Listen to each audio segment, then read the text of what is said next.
Yo, what's happening, people? And welcome back to the Tiki Taka podcast, where you're going to hear hot takes, unbiased opinions, and hopefully have a couple laughs along the way. If you are watching, please do like, comment, subscribe.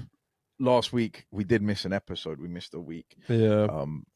That was my bad. There was some miscommunication. There was a clash of calendars. Yeah. And then Michael wasn't in London for Yeah, like been out of town. 4 weeks or Hey, long it was. on the road. Doing his due diligence. For real. Paying my taxes. Yeah. So yeah, look, apologies for that. It was a big weekend last weekend. There were some big results, but we might have a slightly longer episode today, cover some of that stuff. And there's also a lot of teams to talk about, a lot of teams that we haven't actually mentioned on this podcast yet. It was funny because as we missed the pod last week, I was like, oh man, such a big weekend. So much going on, storylines coming out your ears, so much to sink our teeth into. And it seems as if Premier League, we've not missed a beat. Because we can pick up from last. We can pick up, but it's part two. I was going to make that point. It's part two. Some of the teams that we're going to talk about, Liverpool, we would have got into them last week. There's more to delve into this week. And we will revisit last week. So Man United fans, tune in for that. Man United won again. They've made it 3 on the bounce. It's not just back-to-back, so we can delve more into that. And Arsenal beat Fulham 1-0 last week, a bogey team, and they beat Palace 1-0 this week. Both offset pieces. It's almost as if the pod gods. Pod gods was looking after us. Yeah. They said you can miss this one because we'll be next week to allow to talk about it. So yeah, look, there's going to be a lot to talk about, and obviously, if you were here, if you've been watching from the start of the pod, you know that at the start of the pod, this show had a different format. We used to talk about every game. And talk about every team. Respect and then the real listeners. Yeah. If you actually know, drop a comment if you're here then. But now we've kind of changed the pod to be slightly more structured in what we talk about. But this week, we will give some of those teams like Bournemouth, like Sunderland, even Tottenham, maybe if they're lucky, some praise, because we haven't spoken about those teams much this year, and also West Ham and Wolves. We will be talking about you as well. It's time.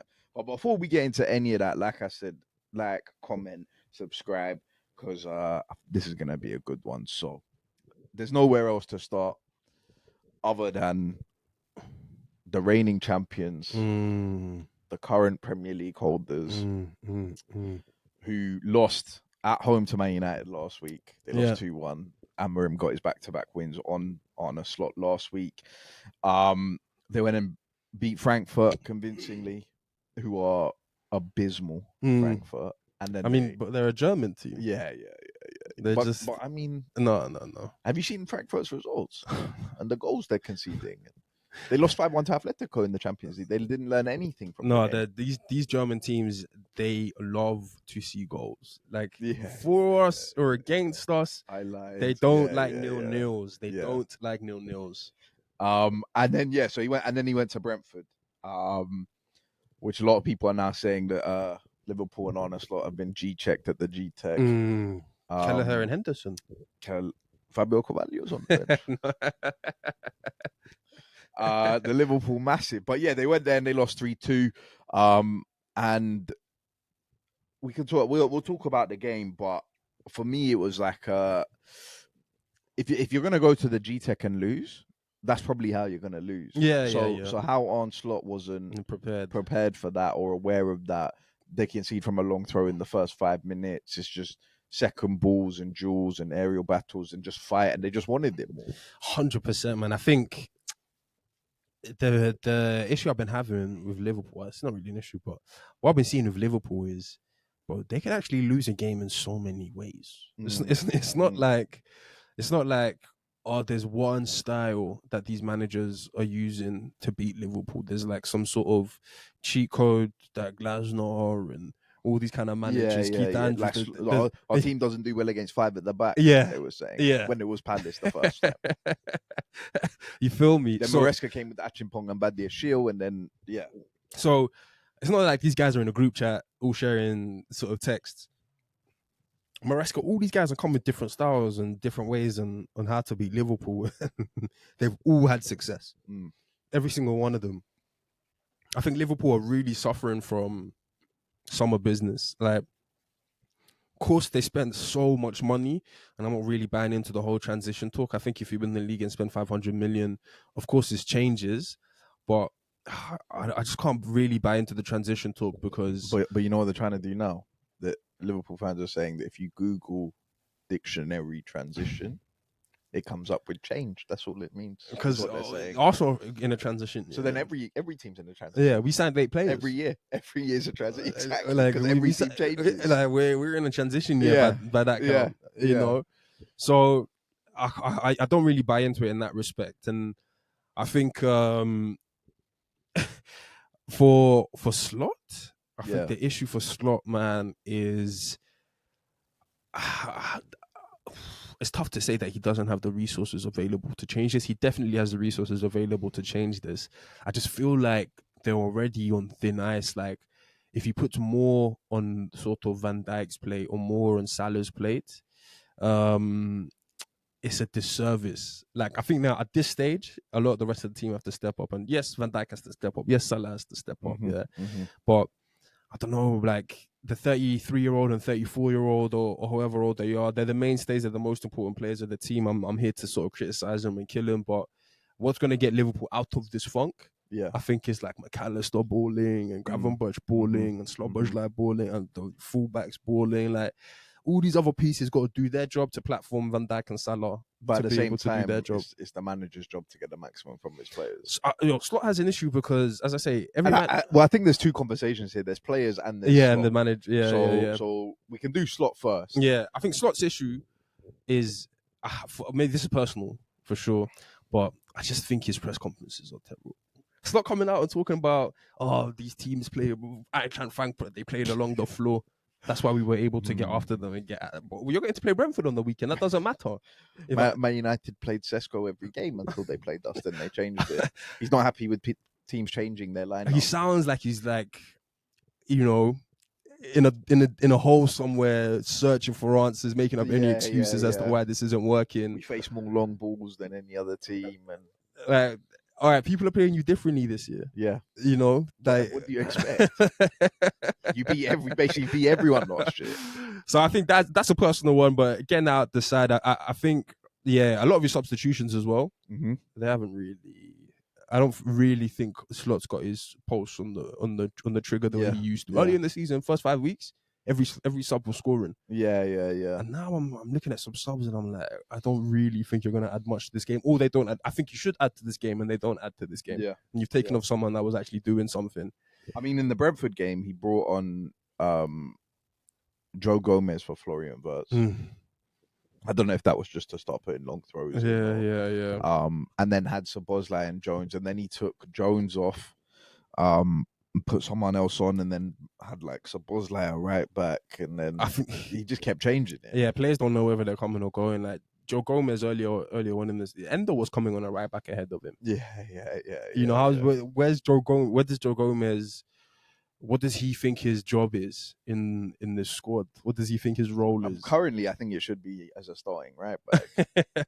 Or at least, even if it's not starting, at least a part of the right back rotation that's currently going on. Obviously, Slot doesn't know his best right back. Yeah. And that's another thing with some of the Slot system and some of the players and him trying to figure it out. Frimpong's not played well at right back, and obviously he's injured. Bradley's not played well at right back. So you do have Joe Gomez there. So that's why, as much as it's on the players for Frimpong hasn't been great and Bradley's not been great, you can just put Joe Gomez in there. You're telling the world publicly that you have an issue dealing with long balls. The long throw-ins in the box and set pieces. So you can put the centre-back who's 6'4", who has played right back before, he's even played left back. Yeah, and I'm not saying that Joe Gomez is going to come in and even be better than what Bradley and Frimpong are showing, but the option is there. The option is there. And it might mean, for example, that Konate can get across to the ball that Van Dijk commands him to get the cross. Yeah. Because Konate feels safe that Joe Gomez will cover. Gomez will cover, yeah. Whereas he knows Frimpong or Bradley might have a little bit of trouble. So it's a similar situation at left back. Yeah, exactly. I think for sure the substitutions, I think for sure players not necessarily knowing their roles and responsibilities in the squad. Ekitike, he thought he knew his role. Now he's got to learn a new role. You know? Wirtz, obviously, Ekitike's pissed. Ekitike, of course, he's pissed. He's still scoring goals, even despite being now. He's still looking like a live wire against Brentford. yeah. But Brentford, that's more. Welcome to the league. Yeah, I don't think Brentford. I don't think Ekitike is fighting for second balls and He gives the ball away for the shoulder goal. And Wirtz is another one. I think Wirtz is like, obviously they're still trying to figure out Wirtz's position. He's tried him on the left wing and the 10. He's tried him with different player combinations. It's all still like, there's bare guys in Liverpool who I look at and I'm like, you're all still learning something new. Like you're all still trying to figure out what your role and squad responsibility is it time to, have we seen enough to make some concrete opinions on Florian Wirtz? We've seen enough to... that we're ready to put out in the ether. No, we've seen enough to, for sure, like, have honest conversations about Wirtz. Yeah. I hold out because I still think that there has to be a good player in there somewhere. But I do think that the player that will eventually, or might eventually come out, I don't know if that's... going to look like the player. Yeah, the Leverkusen Wirtz that everyone was, like, ranting and raving about. I feel like, at least how the squad is like presently constructed, it seems as if like Wirtz just doesn't really gel with many of his midfield partners. Yeah. And he gets moved off the ball way too easily. But that's cool if you've got other dogs, you've got Rice, all these other guys in there who are just not going to get moved off the ball. So, but also it's not really cool because we have Rice and our number 10 is a bit in and out at the minute because he might, of course. But just on the point of getting moved off the ball, sometimes you just can't accommodate for that, and we need to bring Eze in. Yeah. So, but my thing with Wirtz is that, so like even if he has Gravenberch and Szoboszlai, is Wirtz even gonna look that much better? Or my thing with Wirtz is that I've seen enough now, especially the Brentford game. It was just so abundantly clear in the Brentford game that for him to reach a level.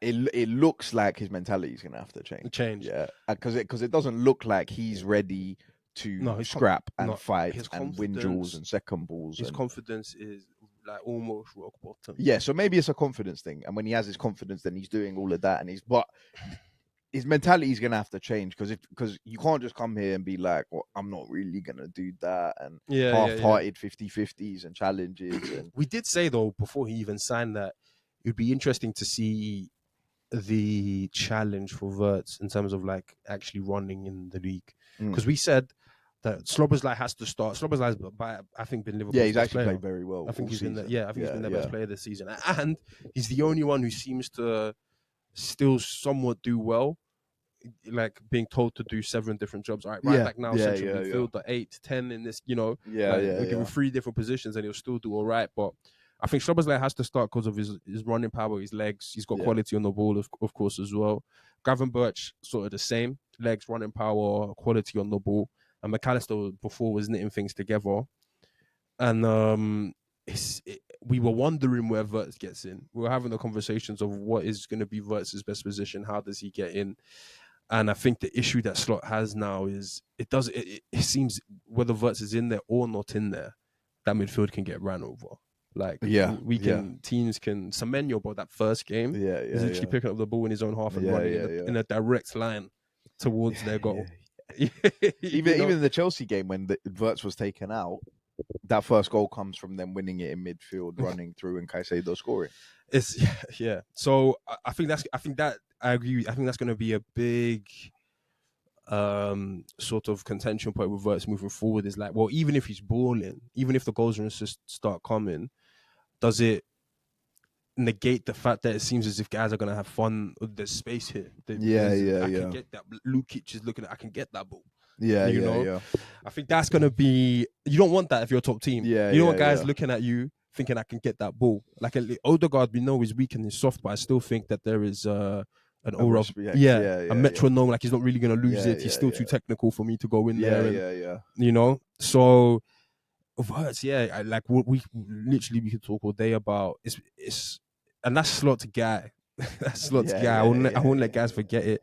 That isn't the one that the management have signed off on, and that's Slot's guy. So that's gotta work. That one's got to work. And I do think they've got to play Robertson more. I don't really understand why Robertson's out of favour like that. And Robertson played well against Frankfurt, and then Kirkis came in. He was about to get hooked, and then he scored the goal right before half time. And Mo Salah. Yeah. Yo. Well, he scored a great goal, by the way. Did. That's a very good goal. First touchdown, right foot off the crossbar. But outside of that, because someone else scored a goal this weekend for Chelsea, right? But outside of the goal, was awful, was terrible. Didn't contribute anything to the game. Gave balls away poorly, sloppily. And where'd you fall along the line of like, well, that's just a typical Salah performance? I'm probably on that line. Yeah. Like I would agree with that. I kind of agree with like it too. I know Liverpool fans hate this line of topical conversation. But I think the typical Salah performance is a bit better than that. No, that was a bad day for sure. That was shit. Like Salah will not play well and come away with the G or the A, but it's better than that. He was terrible. It is. Of that. But it is along the same lines. Yeah. It is along the same lines. So it's going to be funny. It's going to be funny for Liverpool fans who obviously have been boasting about Salah, and Salah deserves to be in these conversations because his stats are truly ridiculous. They are truly out of this world. But if there is going to be this period where Salah isn't going to be scoring at the rate that he once was, oh man, the perception of him. Yeah. Like, and his legacy's intact and all this stuff, but I think that's setting. I just think the like Chelsea fans will come for him. They'll come for him hard. Yeah. Like there'll be a lot of fans that will, because of the Hazard thing. Yeah. Where was Hazard that? Yeah. Chelsea fans will, and I don't think Liverpool fans are going to enjoy that, man. They won't. I don't think they're going to enjoy it, like let alone the banter, but the like looking at what guys have been saying for years, like when the rose tinted glasses come off, when he doesn't have the PMP, when the honeymoon, like was the honeymoon phase finally over, and they just we can't call like 8 years a honeymoon phase, bro. So honeymoon phase is a long time. Maybe. I just think it's gonna be a rude wake up, and I agree that is like a particularly poor Salah. And I think him more than Van Dijk, and I'm a Van Dijk hater, and Liverpool are conceding goals. Mm-hmm. But I do think that every Liverpool player feels better about themselves if Salah's scoring goals. If Salah's not scoring goals, I feel like every team feels as if they've got the confidence that they can score and that this one will hurt. And I've got, I've got this guy locked up. And Liverpool fans, as the game goes on, the more and more Salah just skies it over the bar. Heads drop and people, you can't really get onto him because he's the goal scorer. I just feel like it has this like snowball effect. Yeah. Well, and that brings me on to someone else who didn't play this week against Brentford because he was injured. But Alexander Isak. Now, Salah's not scoring. Cool. Yeah. Wirtz is struggling. He's come from a different league, right? Even though you paid £115 million for him, whatever, right? So all those other players that you're talking about that will feel better about themselves.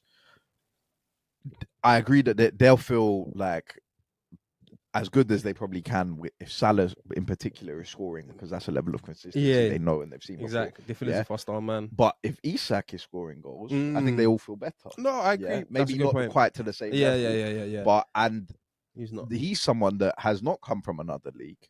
Yeah, he's come from Newcastle, and they've paid 125, 130 million pounds for him. And in fact, gone to a better team. He's not. It's not even on some like. But look at the players he's playing with now. Yeah. So, and look, guys want to have conversations about strikers. Yeah? They probably want us to have a conversation about and we can talk about it. Yeah. Because we're quite open and honest with our thoughts. Yeah, and we'll tell you that we think that Gyökeres has been doing well. But if you want to come for Gyökeres, Isak doesn't have a Premier League goal yet. He doubled the price. Yeah, Arne Slot told us that it was fair to judge him now. Yeah, doubled the price. That was like 2-3 weeks ago, however long that and here comes the injury that we know. Exactly. And now he's going to be out. No, Isak is... Like, they want to talk about Sesko. They want to get onto Sesko. They want to get into João Pedro. We'll talk about João Pedro and what's going on there. Gyökeres, I don't know, whatever other strikers have been signed this summer. Yeah. Kolo Muani, throw him in there. Yeah. But Isak just... oh, but because he's done it before, we know, and that's the thing. Let's do it, bro. And that's the thing. I agree. People are holding out on criticism. You would think, for example, that Gyökeres cost more than Isak. With how much we have to talk about Gyökeres, with how much, and it's not just, I think, yes, it's partly because Arsenal are top of the table, but Liverpool been top of the table as well, and Isak have not been firing, and we've been letting things slide. So the Isak thing, I'm part of the camp. I'm willing to give him a little more bail. Isak's not been good enough. Isak's not been at the level. I don't know what it is, but I still expect him at some point to get going, to click. I feel like I'm less worried about Isak than I am about Wirtz, But that should then also mean that there's more pressure on Isak to be bagging these goals. I do think that the Ekitike thing goes both ways. I think it's kind of nerving. Like, for Isak, I don't think Isak's for the last 5-6 years of his career worried about if he's gonna play. Yeah, had anybody breathing down his neck, or 6 years ago he might have been the guy breathing down whoever was at Real Sociedad's neck. Yeah. You know, so. For Isak, I think to have that pressure now of like, oh, well, if I don't score in this game, I might not actually play the next game. Yeah. Or start the next game or wherever it is. That can't be the main component to this, to why he's in poor form. But I think we're starting to see how competition can generally. Sometimes you think you're at the top and you think you're the best. Yeah. And you think this is what it is. And then another guy in your position comes, and he's playing well. Yeah, and you've got to be consistent now, and you can't let this mentally affect you. And it's not especially because Ekitike's come out of the team when he's been bagging goals. Exactly, so Isak can come in. And when Ekitike obviously didn't score against Brentford, but when he came back in for the Frankfurt game, he's going to score. I'll get an important one right before half time to level things up. You know, so I think for sure there's a little bit of like, and I'm sure they see each other in training. He's giving him the side that he's curving that one into the bottom. You know, he's got the little French shoes. I think Isak, he's got, for me at least. We'll see what happens when he comes back from injury, but I think anything. Obviously, under 10 goals, he's going to get crucified for. But if Isak's not getting 15 goals, anything under 20. He should get crucified. I think, and for me, anything under 15 goals... We set 10 and 10 for Wirtz, who's coming from a new league. No, Isak has to get 20, but I think anything under 15 goals is like a catastrophic season. Like if Isak comes and he gets 12 or 13... Havertz can get you 12 or 13. Yeah. If you played Ekitike the whole season. But I also, like, I don't know if we can... Like, I still think Isak's injuries dependent. But up until this point, Liverpool have lost 4 games in a row. And we can bring it onto the bigger conversation of a lot of Liverpool fans do think that this title is gone, right? Because they know how many losses you can potentially afford to have if you're going to win the league. And obviously losing 4 in a row before November makes that very difficult. So Isak might start scoring his goals later on in the year, but that potentially could be too late. So I think he needs to get his criticism for not doing it in this period. If he gets and he had that chance against Man United that people are talking about last week that he probably should have scored from. And this season so far, I think Gyökeres, Sesko, João Pedro have all been better than Isak this season. Yeah. That's not to say that any of them are better strikers. No, it's a good point because and those 3 are getting their heat still. It's a good point because if Isak gets to 17. But Liverpool are by far and away out the title race, and this is just garbage time braces and hat-tricks versus already relegated teams. You're right. Like, he can't escape criticism for that kind of stuff. In this period when your team needed you. And if Florian Wirtz picks it up, we can be like, all right, cool, we took 6-7 months to adapt to the league, and now he's here. But he's like, the league. There's none of that. It seems to be one of those curious cases of on paper it should have worked, but it's just not working. Sanchez to United-esque. Like I thought for sure when Sanchez left Arsenal to go to United, that was them sewing up the league. Yeah. For Jose's there, Rest in peace. That's just 20 goals added straight into the team. Yeah. But sometimes you move a guy out of an environment where it's all centered around him. Yep. And as I say, there's pressure on him to score, but there's not necessarily pressure for his position or his place or for him to be any sort of type of character in the squad. And I think now at Liverpool, he's starting to realise. And these injuries, they don't help. Like at Newcastle, they'll patiently wait for you to come back. Yeah. We need you. How's the thighs? How are the knees? Yeah. I think at Liverpool, this gives Slot the chance to play Ekitike. And he can't like that. And it's going to affect him even more. So they're telling Isak, take your time. To your point, I think overall, 4 losses in a row. I don't think a team can win the league and have 4 losses in a row in the Premier League. I think there are more losses to come for Liverpool. As I said, guys are slicing them up any which way. Like, it's not like it's only long balls that are beating Liverpool. It's only set pieces that are beating Liverpool. It's only, they've only lost games on penalties, and if the ref didn't blow the whistle, they wouldn't have lost the game type vibe. Yeah. Guys are getting what they want. Yeah. Guys are moving. And it's been a case of all season. Yeah, even when Liverpool won 5 on the bounce, they've not played well. Yeah, goals. So that's got to be an even bigger issue and worry for Liverpool fans, in the sense of that. Yeah, we were top of the league after 5 games. We'd won every game, but we weren't playing well. So, and now you've been losing 5 out of 6 or whatever, and you're not playing well. That just means that from the start of the season until now, you've not played well. You've not had a good performance. Yeah, I do think it. I just think there's more slip-ups to come. The December period isn't here yet. But the only caveat I'll give them is I do think it's capable that they have a monster half of the season, second half of the season. Because of how much quality is in that team. So I don't think anything's over. Exactly. Yeah. But I don't think it's possible, but I know it's not over. Yeah, like you say, with some of the places that Liverpool still have to go to, Old Trafford, Emirates, Etihad, the Play City twice even. Yeah, Villa Park, even Tottenham looking decent. Yeah. They have to play Chelsea again, Bournemouth away. All of these teams, like if Liverpool get 1 or max 2, I saw some stat that the most losses a team that's won the league has had is 6. Yeah, but surely some of those are after they already won it. Yeah, exactly. So when you drop off and whatever. So even if they have a monster year, they only, because of what's happened now, it's looking like they might only need to have 1 or 2 more losses to be done. Yeah, to confirm that. Yeah. That really is a situation that they're in. They're living on a knife edge where that Man City type, Arsenal 23-4 type 16 game unbeaten run needs to start now. Yeah. Like, needs to start right now. We've been talking off air about draws and what draws do.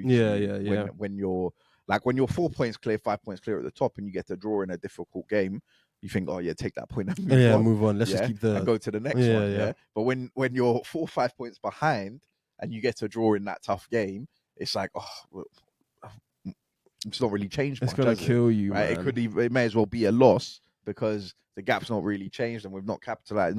So that's the difference in mentality between those positions. And Liverpool, if they don't start picking up points and things keep going the way they're going, their next 2 fixtures, we can have this conversation at the international break, will tell us. Like the City one can't be a draw. Exactly. For Liverpool. It can't be. After these 4 losses, yeah, it can't be. Yeah, and you have to stop the guys around you. And to the point I was going to say, the reason I think it's tough for Liverpool to win from this position is because not only do the stats in previous years tell us that, like, you can't, lose more than 6 games and win the league, I think they are asking for like a monumental fall off of other good teams, of potentially Man City or Arsenal, to have a monumental fall off where somewhere in our season we go a month without picking up a point. 1 point, because and that's unlikely. Yeah. What's happened? It's at this point now, if Liverpool want to win the league, they're probably going to have to hope that they can win it with like 80 points.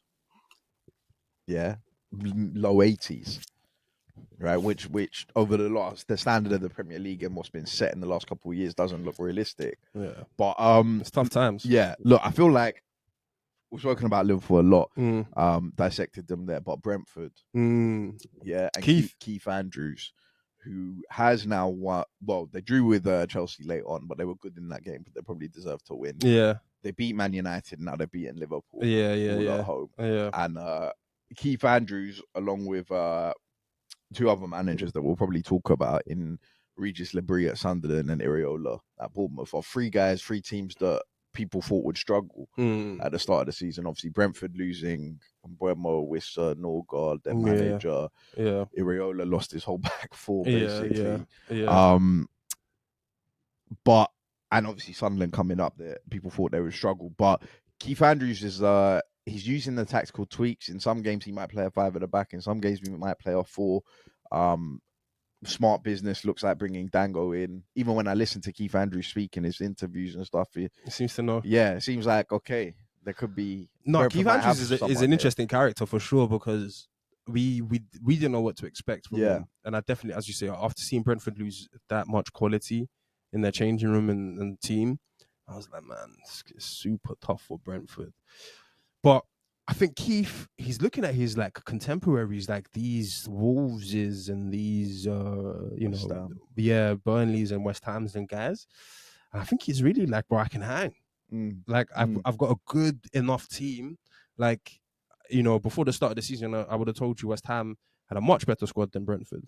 Yeah, But you got Thiago's sort of hitting a level, and as you said, Watara's coming, and Sharda and Damsgaard's still doing his thing. Shout out to Henderson as well. Like you said, Henderson's playing well. That Michael Coyote guy is, serious. Monster. Yeah, so.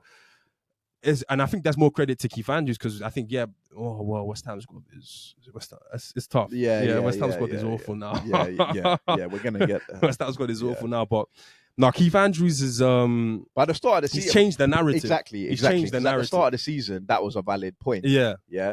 But because of what Keith Andrews has got from his players, and because of what Graham Potter and Nuno have got from their players, it does now look like Keith Andrews is making it look like that's a better squad. Because I'm still seeing like Lewis Potter and guys who need to, like he has important cameos. I need Lewis Potter for 20 minutes to lock this Salah, put a dangerous ball in the box. And what's mad to me is that like sometimes with these managers, they make decisions, and I'm just thinking like, what are you doing? And the team sheet comes out, and it's Ayer at left back, in a back four up against Salah, and Ayer's like 6'4". We know, we've seen Ayer for years in this league, and I'm thinking, what are you doing? Rico Henry's on the bench. But I had a masterclass. He absolutely locked up Salah, didn't give Salah a sniff, other than the one mistake that he makes at the end of the game. And I'm like, so fair play. Obviously, Keith Andrews has studied the tape. He's seen something. I think the biggest credit I can give Keith Andrews is the players are buying what he's selling. Whatever he's telling them in these player management meetings, and what needs to happen next, and what this game is going to look like, these guys are buying it. Like, I believe in you, Gaffer. And none more than Damsgaard, because you made a good point off air about Damsgaard. Yeah. I think Damsgaard, I agree, man. I think he's the kind of guy that a good manager gets something out of. I don't think every manager gets something out of Damsgaard. He's not necessarily a like quintessential Premier League baller, not the best athlete, biggest runner, best lungs, all this kind of stuff. But obviously he's got technical ability, eye for a pass and eye for a goal. And it takes a manager to and I don't think the system is created around Damsgaard, but he's accommodated. Exactly. He's found a role for a guy like this, and for Brentford to allow him to thrive. For Brentford, that's kind of all the difference. Like, I don't think Wolves, for example, necessarily have a player like Damsgaard, so you have to find a way to get them in. We'll talk on the Wolves squad. You mentioned the West Ham squad. The Wolves squad is. You have to find a way to get them in. Like, if you have them in your squad. In your 22, 24-man squad, there's no point letting them rot on the bench, because you're trying to copy the 17th placed manager style in the Premier League. So I respect Keith Andrews and to put him in for a game against Liverpool. When normally that looks like might have been one of the games that Thomas Frank, when he was Brentford manager, would have played a 5. And I really respect as well Igor Thiago, man. I don't know how he's that young. I've got massive question marks. Over that. But I like how Brazil's number 9. I like how when he celebrates, he runs straight over to Keith, massive hard. Keith's already on the. Brazilians, you have to pause, but you have to whisper into their ear. So you have to the sweet nothings. Don't worry. He shouldn't take pens though. His pens are awful. They're absolutely terrible. I feel like a lot of his, apart from the goal against Man United, I feel like a lot of his goals are like, how's that? Like, he misses the chance you want him to score. And then the other one, some of his left-footed shots that I've seen post the Man United game, I just can't believe he scored that Man United one. That's what I'm like, how is? When they say don't introduce me to a life you can't make. We'll have some goals. I'm like, how was that one gone in? Remember we came on here, we were talking about is it one of the best goals and half volley and but no, he does the job, right? He does the job. He's efficient. He scores the goals. Like, I would say, man. He has, and he plays up there alone against Van Dijk and Konate. And he looks like he might have enough goals to keep him up. I say, man, goals are important for those guys. And if Keith Andrews has got a striker who he's thinking can get to 10, 12, there's a chance. Get Watara's goals are, add on all these other. Look, we'll move it on to Arsenal because obviously in the wake of Liverpool's demise and losing 4 in a row, Arsenal have gone on a bit of a run against some bogey teams that we've played. Obviously beating Fulham last week 1-0 off a set piece, and Palace this week 1-0 off a set piece.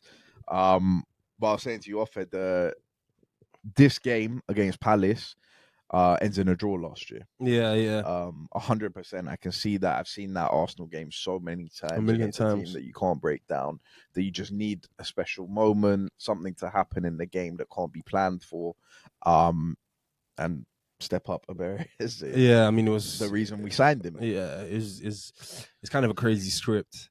I just think with Arsenal, man, in terms of our actual performances, content. I don't think that it's like the most attractive football, whatever it is. But I've always said how important I think winning is, in particular when Liverpool and these other guys are dropping points. Like to turn up and draw 3-3 with Crystal Palace at the Emirates in a barn burner, but Liverpool have lost to Brentford, and we've not stretched that gap to 7. But we've scored 3 goals. Yeah, and it's been a great game. We can sit there and talk. The neutrals have loved it. Yeah, exactly. Everyone's talking about the how cold tight, all this kind of stuff.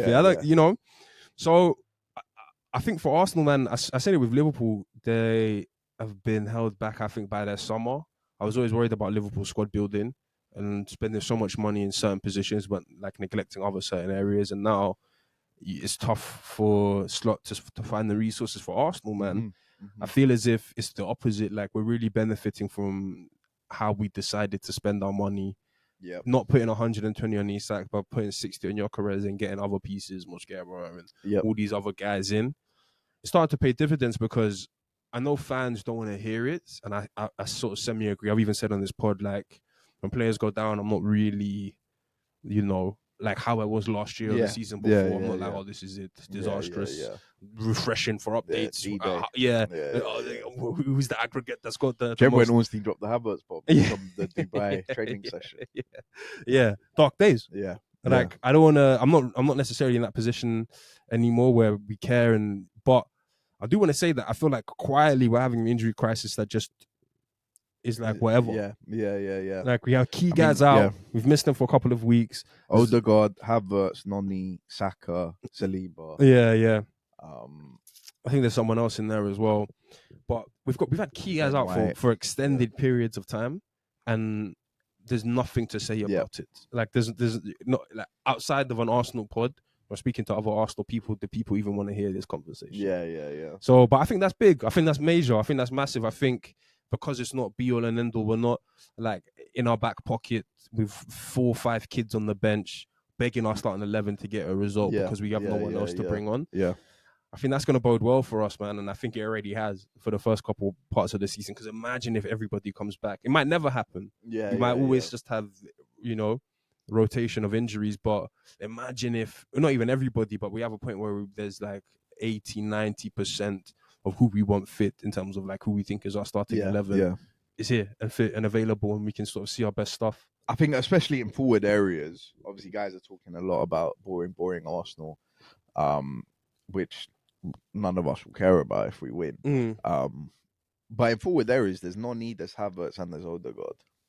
Yeah, and I know you probably want to throw Jesus in there. So. Has to be thrown in there. So that's 4 guys, major guys. Yeah, 3.5. Or no, actually, that's 2 major guys. 4 major guys. 2. 4 legends. 4 icons. You know, I said Odegaard saving that. The stocks I keep buying every time he's out. You take this on the pod every week. I keep buying every time he's out, and then off air. No. Odegaard's out, and I don't care. The thing about Odegaard, and this is actually interesting, because I agree. Like Eze, X factor. Yeah. Odegaard doesn't score that goal, but I don't know if we've had that performance a lot last season. But I feel like with Odegaard, in that team yesterday instead of Eze, there's potentially probably more 1 or 2 chances from open play. Yeah, someone slipped in somehow, some way. But it doesn't matter. Really? Yeah, I think so. I think, remember, you were at that West Ham game. Right? No. But that's that was very reminiscent of that West Ham game. No, I have to caveat. I'm assuming this isn't the Odegaard of last year. Okay. Like I'm assuming if there's a somewhat decent Odegaard, I agree with that. Then at least it's like narrative about boring football and I don't think I don't think he's like the most integral piece to us playing attractive football. But I think Odegaard will do that one or two. He'll have that one or two actions in a game that Gary will latch on. Yeah, everyone's changed the narrative. Yeah, Odegaard's played a it's beautiful and De Bruyne-esque, and they just have these David Silva type talents in the, you know. For sure. I think with Odegaard, you get that kind of clip that guys want to see to say, "Oh, well, this was beautiful stuff." You know, but Eze just puts the ball in the back of the net smash. Yeah, and there's, like you say, that he still has that sort of like aura and that somewhat of a pedigree of like when he's on the pitch, it's just what's Arsenal playing good football? Because Odegaard's on the pitch. Like that game, what was that Champions League game where he was balling? Olympiacos. Like, it was a good game, but I don't think it was a performance too dissimilar to a lot of our other performances with or without Odegaard. Yeah. It's just that he's able to push the pace a bit, and you get the second goal in the end because he's been between the lines, and then it's just a good performance against, you know. Like no one brings it up, but look, obviously Eze scores. You mentioned Gyökeres there. I said we'll have a conversation about him.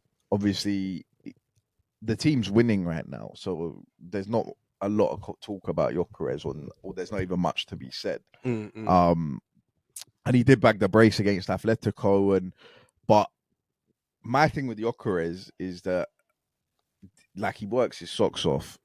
You can see how much he presses. You can see how much work he gets through. But I still think that if you give Gyökeres chances, he'll score goals. I agree with that, right? And I just don't think we've seen enough of that and enough chances where, like, I feel like you've been saying for a month now, can we just see Gyökeres get put through one-on-one? And we still haven't seen it. Yeah, there was maybe a couple half chances at Fulham and whatever. That he probably should have scored from, but and I like sometimes obviously you can put down strikers' movements and stuff, but when I watch Gyökeres, I think his movement's decent, and even guys that are commentating on the games, and Alan Shearer or Ali McCoist or these guys who used to be a striker, they talk about his movement. Even Gary Neville talks about his movement. Alan Smith against Gyökeres talks about how he's running the channels and doing whatever. And we've seen almost enough from the goals that he scored that he has good movement. Right. Yeah. Like the 2 against Atletico, he finds that space in the box. The 1 against Forest and. There have been opportunities, so I just think that Arsenal need to put him in those situations, and then we can actually see. I think for sure he misses Noni. I think he misses like traditional wingers. I'm still expecting a bit more of a connection between him and Saka. And it's not been bad by any stretch of the imagination. To be fair, it seems like Saka always has a different outball now that Gyökeres is here. He can fizz it to him, and Gyökeres will come and collect in the corner. He'll look for him for the deep. I thought his hold-up play, link-up play was good again. But I just think in terms of like maybe seeing the Gyökeres that I want to see maybe put through on goal, or just like sweeping them home 5-yard box. We need the Saka-Noni partnership a bit more than we've seen the Martinelli-Trossard partnership. And as you say, I don't really have an issue yet with Gyökeres. I guess fans are clamoring for more. But I don't really have an issue yet with Gyökeres. I'm still expecting him to score goals and have a good season, and I'm not seeing too much that is sort of dissuading me from that fact. And in fact, the games like the Atletico Madrid game, they give me more belief, more hope. Like, but he not can just turn it on, but like when one comes, two can come. You know, and like I might be thinking he's not scored in 5 games, whatever it is, but the next he can score 3. He can get 2, and he can just completely change. You know. So I think as well, there's just a bit of an over-analysis on Gyökeres. I didn't realize how big of a star he was. It seems like everybody has to no matter. He moved to Arsenal. We win 3-0, we win 5-0, we win 1-0. There has to be the Gyökeres segment, And some games I'm like, there's really nothing to talk about. It was just a good game, and he didn't, there wasn't a chance for him to take, or he didn't take that one chance that he had. And that was, that was it. That's what happens when you move to Arsenal, because like, and that's the difference between Gyökeres and João Pedro. Like, no one's really talking about cares, it because he's at Chelsea. Like, Gyökeres is here at Arsenal. Everyone wants to click it. Everyone wants to talk about it. Put Gyökeres' name on their title or their thumbnail or their newspaper. Whatever. Everyone needs to hear someone else's opinion on Gyökeres. To just quadruple check that they, what their eyes are telling them is what they're seeing and stuff. And I think if you are going to overanalyze a striker, Gyökeres isn't the best one. There's like even JP, for example. Yeah, who we're going to get to. Even JP, like, I'd rather overanalyze JP because I know in there will be some nice touches and some 10 play. He's not going to have the shots, like there'd be stuff to overanalyze, essentially, is what I'm saying. I think if you're watching Gyökeres intently, you're just seeing a striker do a graveyard shift. Yeah. Like you'd rather watch every 3 days. Yeah, you'd rather watch bare other strikers. Yeah. 100%. To do this like overanalyze. This is what a striker is in today's game. A lot of the things we spoke about when we spoke about the striker that we wanted to sign. Yeah, especially when the big conversation was Gyökeres or Sesko, is that we're at Arsenal at a stage where we don't want our striker to have an issue with doing the graveyard shift. Yeah. You actually can't do the job and have an issue with it. We don't want our striker to say, "Oh, I don't really want to do this one." They're kind of physical and they're up for it. And I kind of want to get the ball. Can I play in the pocket? Yeah. I want to come close to the ball rather than be up against them. We didn't want any of that. Yeah, we wanted the 27-year-old who is just going to come and get down to business. Yeah, which Gyökeres is doing. And obviously, when Havertz comes back, Havertz is a bit tapped because he has both sides of the game. He'll happily do the graveyard shift, but also do the drop deep or whatever. I think that's one of my biggest compliments of Gyökeres, though, is his mentality. Despite things not going like, he's not scored 10 in 10 like Haaland or whatever it is, but he goes again. Even if he starts tomorrow or doesn't start tomorrow, he'll go again the game. Like he'll go again. That's what we wanted. We literally described that. We don't want our striker to go 4, 5, 6 games without a goal when it get in his head. I don't think the tweets, get to him, and I think as well. To be fair, Arteta's done well in sort of like, I know Arteta's on the man management with him big time. I know he's got a daily meeting. What's going on? How are Arteta loved that one when after the Atletico game, I told him he would score today. Look, we'll move it on. Manchester United. Ruben Amorim. After getting back-to-back wins at Anfield, he's now won 3 in a row. They beat Brighton this week. They're scoring goals. They absolutely battered them, to be fair. They did. 3 wins in a row, man. We said this like Amorim deserves his praise. We said this like a couple years ago on the pod, but you won't know what 3 wins in a row will do for you in the Premier League. Yeah. Like, you won't know. You looking at the table 3 weeks ago before you get these 3 wins to where you will be with 9 points on the board, 9 additional points.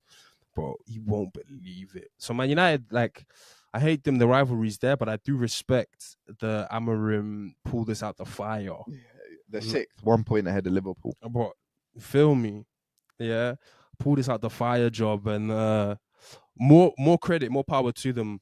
I don't know what's changed. Do you know if it's like, do you think he's made system tweaks? Do you think guys are just? I'm not really sure he's made system. He's not playing Ugarte. Yeah. I think helps. And Casemiro's, which I think is also a big sign. Ugarte really is that if Casemiro or Bruno's on, not even Bruno, if Casemiro's on a yellow or there's 5 minutes left and I need to get Bruno off, Ugarte come on. Yeah. But he doesn't seem to trust him to play any football. Yeah, which is, he should have learned that lesson a long time ago. No, agreed. But that was once his guy. Agreed. He's got him back, and he still should have learned that lesson a long time ago, even though that's his guy. But Casemiro's going through that like late October, early November purple patch heater. No, he does. But he tends to go through because he's balling right now. No, I said Casemiro should square up to Jamie Carragher. I said, for real. He should genuinely square up to Jamie Carragher. Because he's been balling, but I know that that's not going to be sustained. No, it's not. Yeah, especially not in a 2-man midfield. That's not really. Yeah. Casemiro's playing out of his skin right now. I think the forward players. Yeah, that's what I was going to say. Difference. The biggest credit you can give Man United is they weren't wrong to get Mbeumo or Cunha. And I'll still say this about Cunha. Like, I know he's only scored the 1 goal, or maybe 2 now, whatever it is. but he's a good player. Like, even if he isn't necessarily getting the goals, and like I'll clown him only because that's what you do. But I do see Cunha's impact on the team, or like I do see a guy that makes this team a more dangerous, more threatening, better team. The Liverpool game, he didn't get a goal and an assist, and I think he was United's best player. Yeah, than the team the season before, and Mbeumo is he's just a killer. He's kind of being sharpshooter. He's sniper. He's like that's just his left foot's just a sniper. It just lines up the red dot. Is lined up there on the corner bang. and snapped. Yeah, done. Like he's kind of being the guy that I know he can be. Yeah, like you don't and he's so good that I'll get the defender to like spread his legs and pause. I don't even know. I'll wait for him to. I don't even know if it's a feint. It's like I'll just slow down enough that he thinks the shot's coming now. You know how many times he's done that? That's like the step back fade away or the going left 3 from step back hezzy. All of that. That's Mbeumo's game. That's what he did. Remember when he did to Calla? Yeah. Brentford right at the start of the game. Calla slides under the legs near post.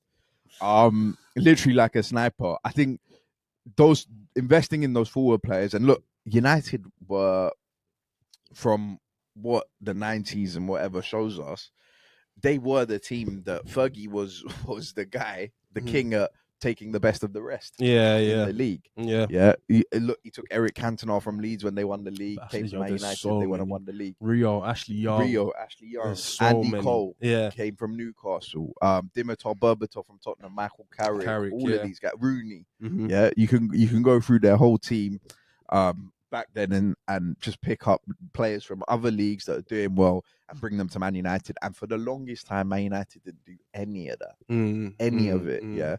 They had hipster, and I always used to harp on about signing players from this league and what that will do. That's true. Time to and United have got, and Pogba's come, and Pogba's probably better than, or is better than Cunha. But maybe it's not quite worked out. Di Maria, Falcao, any of these guys that they've gone and brought in, Martial, Cunha and Mbeumo, you've paid 130 million for the two of them, but they've just come in and they just bought from the start. And they've got the mentality, man. Like I thought, I knew for sure Cunha would have it, but in Mbeumo, I was like, but this can go one of two ways. But like they've already faced early fire in the season. Man United 3 match weeks ago, everyone's unanimously saying get rid of the manager after the Brentford game. Everyone's saying get rid of the manager. He's got to go. These players all this kind of like Garnacho. Grimsby. They've had all of these pushing players. 100%. They've been through the fire. They've been through the fire already, and they're still like, I want the ball. Give me the ball. Tight space. Turn. And that's where it helps. Like, they've been through the fire, but when they come up against Brighton at home, they've been there and done that. When the next game is whatever it is, I do think with Mbeumo, I think like Cunha's got the South American thing of you see his celebration. He's telling OT, I'm here. Cunha, you've been here like 2 months, but you're telling OT, I'm here. This is me. But Mbeumo, I think he's got, obviously not on the same level because Elise is 1 of 1, but he's got the like nonchalant kind of. I don't really know if Mbeumo pays too much attention to what's going on. I don't know if Mbeumo really feels pressure. His game is, like I said, he's just a sniper. When the sniper has to make the shot, he doesn't feel the pressure. I think as well, to be fair, a part of it, as you say, because they're Premier League players, because they play Man United at least twice a year. It's not that these other guys, Di Maria and so, don't know how big a club Man United is. Almost everybody does. But I think Mbeumo and Cunha can understand it. They know that they're always talked about. They can understand it on a different... Not even... Of course, they know that they're always talked about, but like, they can see it from the like Thomas Frank or from Vitor Pereira or Gary O'Neill before, when it's the United match week, just how different things are. Press with the management meetings, guys are more strict about time. We have to all be 9. It's Man United this week. So I feel like and that's partly played into the decision to join the club and all this kind of stuff. Fans before, as I said, they know who this club is, but I think that leads into it of like, well, I'm not going to shy away now, because when I was in those Brentford management meetings and they're telling me about United, I was thinking that I wanted to be there. I was thinking that I want these other Brentford guys and these Wolves guys to be on the type of time that I was on, waiting for me to come to town. So dressing up in the suit because Man United. Yeah, you feel me? You feel me? They've given us press lines. They've all given us sheets. This is what we say when they ask us any questions. And you'd think that it's a pretty like a mute point, right? But I think it is a big point that like the pressure of that Man United shirt. We've seen how many names. Yeah, it can fold. Yeah, and that's not necessarily Pogba or Di Maria or these guys folding, but for whatever reason, it's just not worked. Yeah. When you go there is a pressure. There you will go through the fire. You will have to rise, and those two, Mbeumo and Cunha, look like they have no issue with it. Yeah, and just lastly, like shout out to Amorim for sure because again, man, we're talking about Mbeumo. He's getting the job on the line train. Yeah, we talked about Mbeumo Cunha going through the fire. Amorim has had non-stop fire for 8 months, 9 months, and this might be the only time where he's going to bed with like a little. You know, like a little. It's not pulling out his hair. He's not. It's starting to work a bit. Yeah, he might be like with Mbeumo and Ahmad down that side the last 2-3 games or whatever. Starting to see a bit of okay, maybe this is what he's trying to implement. It's been a long drive. And for a manager that's under pressure, going through the fire, like we say, the best possible thing that manager can do is beat your fiercest rivals or whatever. If Arteta's going through the fire and he beats Tottenham home or away, he's immediately got his job for probably another 2 months because the fan base are like, well, we'll just beat Tottenham and we can live off that for 2 months. Man United hadn't won at Anfield for over a decade, I think it was, and Amorim is the manager that's gone there and done that to when they're champions. Apart from Bruno. And like it's weird because this is what wins do, but Amorim's got decisions wrong, like personnel decisions, management decisions wrong. But I think as well another good thing for him is he finds himself in a situation where he might be back again, or for the first time maybe the most respected man in the dressing room. He's kicked out a lot of guys that was questioning him. He's kicked out a lot of guys that obviously weren't trying to pick up what he was putting down. Bruno might be the only guy that might say something back, but I can never see a full-on fallout because they're both Portuguese. And obviously Amorim will just come to him on a Portuguese thing, like, bro, let's just sort this out. And I think Bruno is his Odegaard.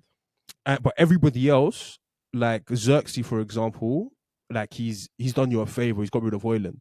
So you can't talk to him about bench minutes or where I should play or what I should be doing. You're lucky to be here. I chose to get rid of the other guy. So there's no issues from Xerxes. Not that there would be enough, but there's no. But Xerxes getting chopped in Jan, or he can get chopped, but he's not. Between now and Jan, you can't say anything. you can't say a single word. Well, Xerxes might think he should be playing. No.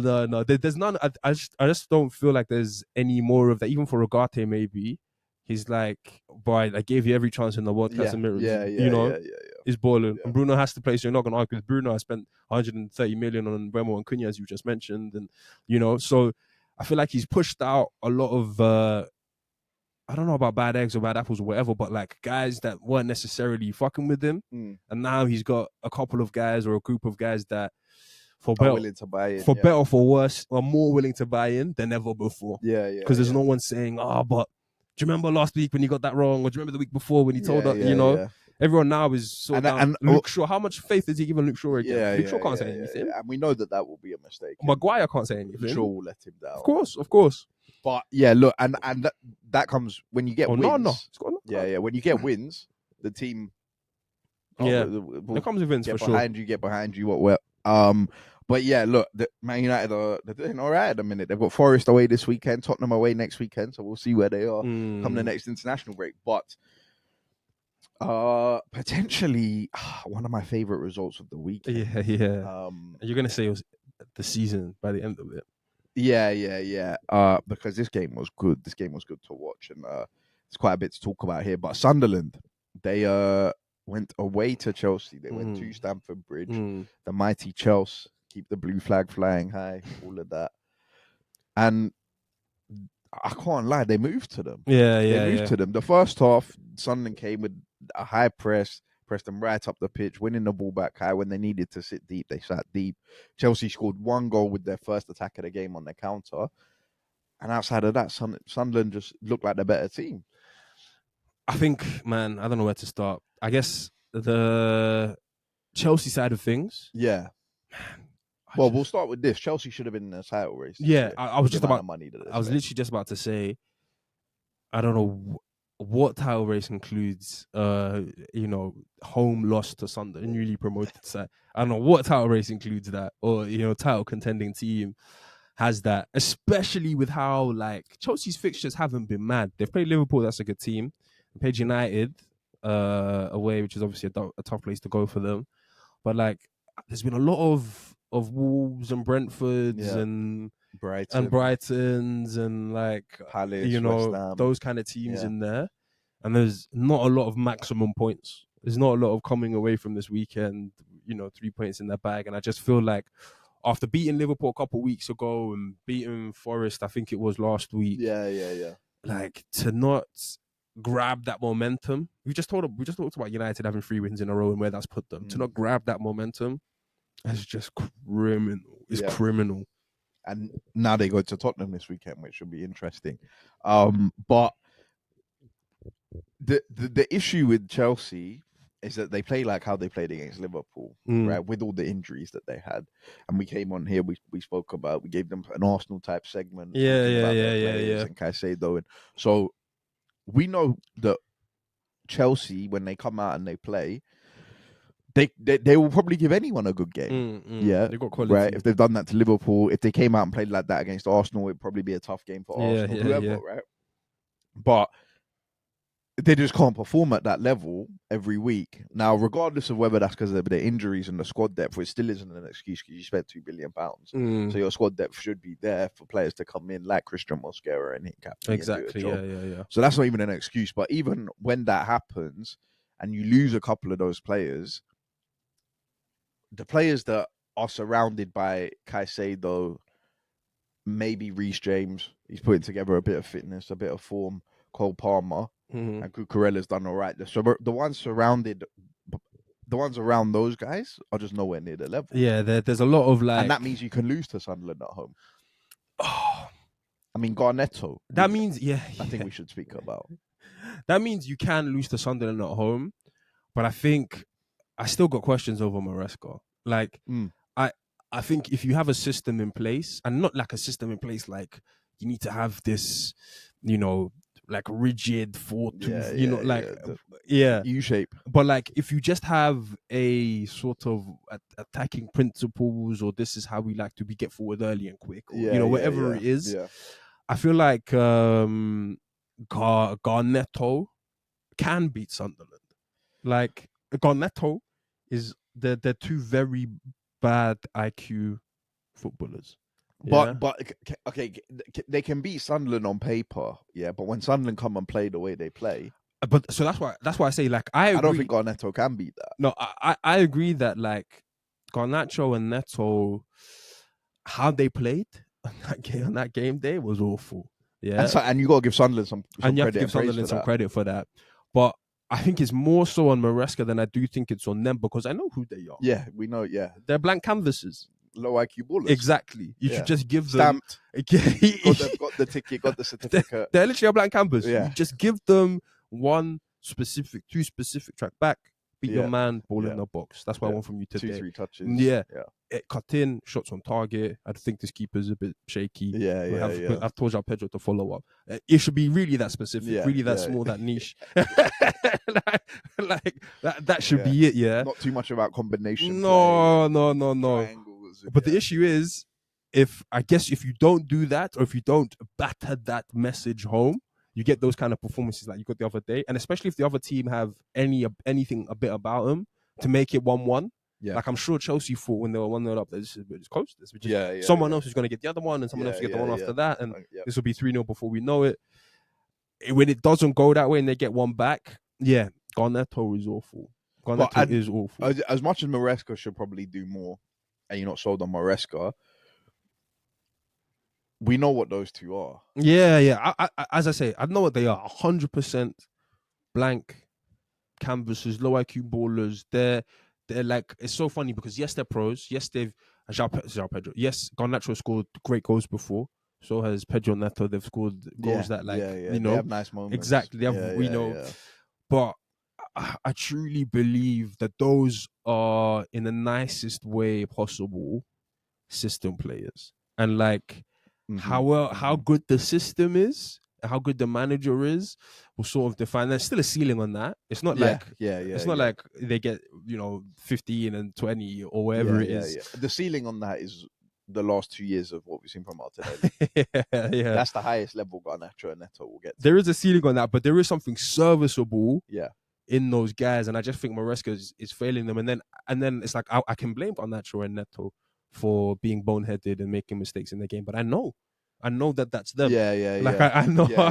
But I mean, the amount of times the two of them were in dangerous situations and just don't against Sunderland, it comes back to that thing of I'll get you to the final third. But then I can get onto Maresca, and Chelsea fans were doing this for not playing Esteval. Esteval, I didn't watch their game against Ajax midweek, albeit Ajax, but Esteval apparently played really well, right?